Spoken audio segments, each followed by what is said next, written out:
Welcome back. If you saw ABC's Diane Sawyer interview Hillary Clinton on Monday night, you were one of about 6.1 million people who tuned in. It was the first in a string of TV and radio interviews, all part of a well-crafted rollout for the potential presidential candidate's new book, Hard Choices. Now, you've probably heard a lot about what those interviewers got her to say, but we're here to take a look at how they got her to say it. The questions, not the answers. So earlier, I spoke with Dylan Byers of Politico and Eric Wemple of The Washington Post.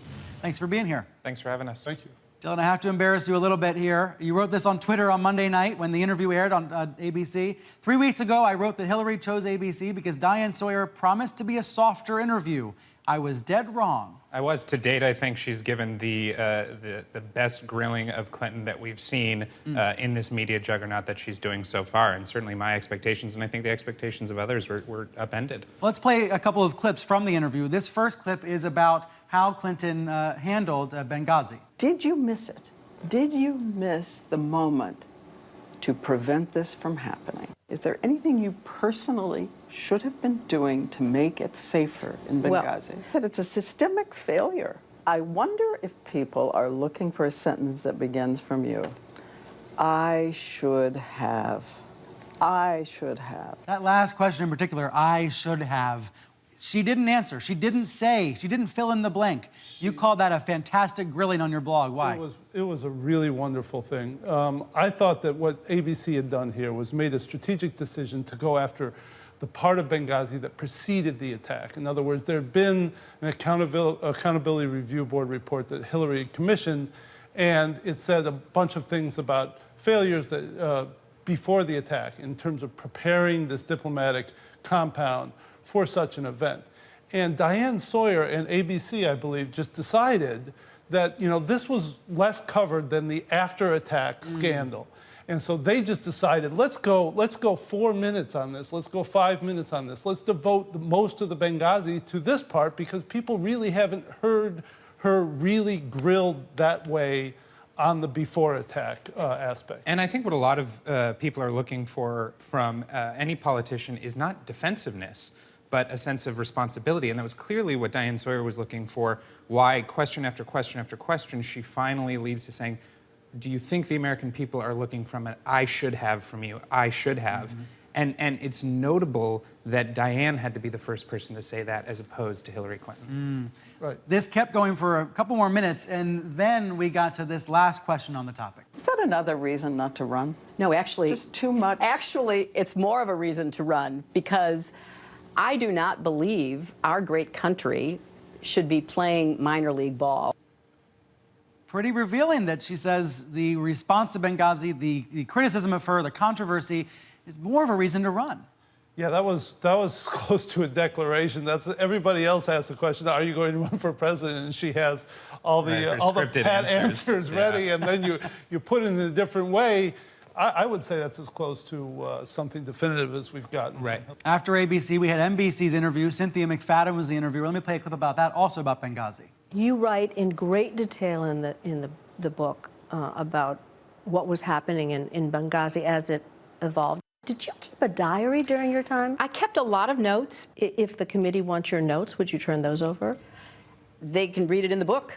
So that sounded like a book plug for Hard Choices. That's a great book plug. Kind of remarkable to me. And there's real interviewer technique that we can see, and I want to play this clip from NPR now. Terry Gross bringing up a topic that hadn't come up in other interviews, gay marriage. She asked questions for several minutes, didn't seem to get an answer, and then this happened. So that's one for you changed your mind. You know, I have to say, I think you are being very persistent, but you are playing with my words and playing with what is such an important issue. I'm just trying to clarify so I can understand. No, I don't think you are trying to clarify. I think you're trying to say that, you know, I used to be opposed and now I'm in favor and I did it for political reasons, and that's just flat wrong. Eric, what do you think Terry Gross was trying to do here? She was trying to get Hillary Clinton to tell her whether back in the 90s she supported gay marriage but just didn't have the political cover or courage to come out that way, or whether she evolved with the rest of the country. Now, I've listened to the interview a couple times, especially that part. I've read transcriptions. I still don't know. Right. I mean, I think Terry Gross, even though Hillary Clinton got quote-unquote testy, as all the news accounts say. Even though she got testy, I think Terry Gross would have been justified to have gone another round on this one. Okay, Ms. Clinton, did you evolve or did you believe back then? And so she said Hillary Clinton responded wonderfully. I don't know whether maybe she was battle tested on this one. She said, "I'm an American." So I'm an American. Well, that resolves it, doesn't it? Well, there will be more chances to be asked these questions. This week, CNN has a town hall format with Christiane Amanpour, and Fox News has a joint interview with Bret Baier and Greta Van Susteren. Does it strike you all that having a town hall format is a sort of presidential stage for Hillary Clinton? It's like candidate Obama going to Germany. I mean, it's a presidential thing, you know, to have a town hall. What's the takeaway for interviewers, for journalists from the clips we just watched? What's the lesson? Dig in on one topic. I think that, you know, with Hillary, there's so much you can ask about, and Terry did cover a lot of ground, a lot of shoreline. But I think you got to make some decisions. You got to make some decisions about what you care about and go at them hard. I think that's it. Well, and also when you're giving, when the person you're interviewing is giving 12, 14, who knows how many interviews, right? ABC is okay because they have first mover status. CNN is okay because they have a town hall, which is a unique sort of event. Everyone else, you have to be looking for one thing. And if you just go through the questions, she has answers for those questions. If, like Terry Gross, you hammer home one issue and you ask it 7 or 8 times, then you're going to, you know, generate a sort of response, and you're going to generate some news. You start to get somewhere. You're going to get some ground, right, on somebody who's very ready to not give ground. Let's pivot from one Clinton to another. You reported on Friday that Chelsea Clinton, in her role as special correspondent at NBC News, was making $600,000 a year. It's quite a bit Tell us money. about this story.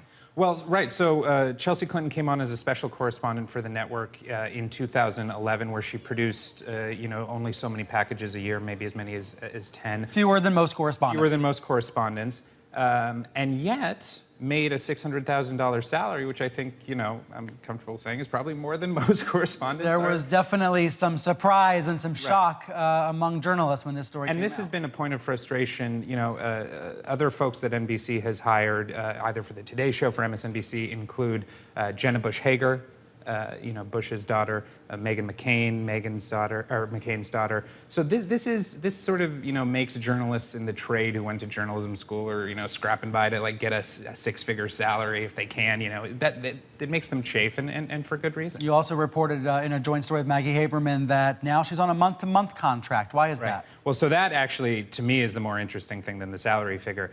First of all, she's pregnant. And she's expecting, and her mother might run for president, right? So there are certain things going on in her life that might mean that her nature with NBC her relationship with NBC needs to change. Dylan Byers, Eric Wemple, thanks both for being here. Thank you. Thank you. Now let's turn from a potential future president to one from the past. A new film about George H.W. Bush will air on CNN tonight, but you may be surprised by whose money was used to produce it. I'll tell you all about that after the break.